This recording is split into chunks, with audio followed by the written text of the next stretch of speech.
एक राजा के मंत्री थे, वो बड़े सत्संगी थे, तो उनका अभ्यास पड़ गया था कि जैसे कुछ भी हो तो कहते भगवान की बड़ी कृपा।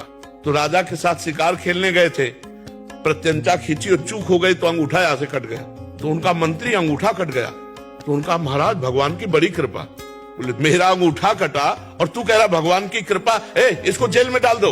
बोले ये भी भगवान की बड़ी कृपा। उनको अनुभव था कि मंगल भवन भगवान से कभी अमंगल हो ही नहीं सकता। वो सत्संगी थे। अब वो तो तुरंत आज भी है कि अगर हाथ कट जाए तुरंत उसको डॉक्टर के पास ले जाया जाए, विज्ञ डॉक्टर हो तो हाथ संचालन कर। और उस समय तो औषधियों का जोर था, अंगूठा कुछ दिन में ठीक हो गया।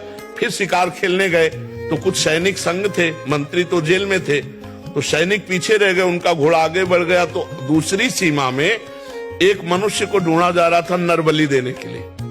तो जो ही राजा को देखा तो दूसरे राजा ने अपने सैनिकों के साथ उनको कवर कर लिया कि इससे बढ़िया क्या होगा। पड़ोसी राजा, अब राजा को पकड़ लिया गया, बंदी बना के ले गए, स्नान आदि कराया, और जब बलि के लिए ले जाने लगे तो देखा अंगूठा में कटे का चिन्ह। तो उसी की बलि चढ़ाई जाती है जो तनिक भी अंग भंग न हो। तो उन्होंने कहा भाई ये तो बलि देने लायक नहीं, छोड़ो इसको। छोड़ दिया। अब उनको लगा यार मंत्री ने ठीक कहा था, अगर अंगूठा न कटा होता तो गला कट जाता, भगवान की बड़ी कृपा। लेकिन मंत्री जेल में सड़ रहा है, मंत्री पद से हटकर जब उसको जेल में डाला तो उसने कहा बड़ी कृपा।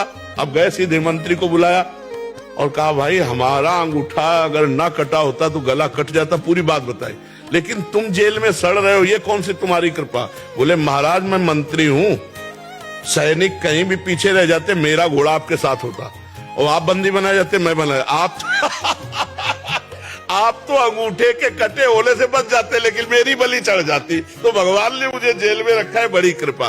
तो अगर हम वास्तविक विश्वास करें तो भगवान जो करते हैं उसमें कृपा ही है, पक्का कृपा है, उसमें हम संशय न करें, भगवान के भरोसे रहे, नाम जप करें।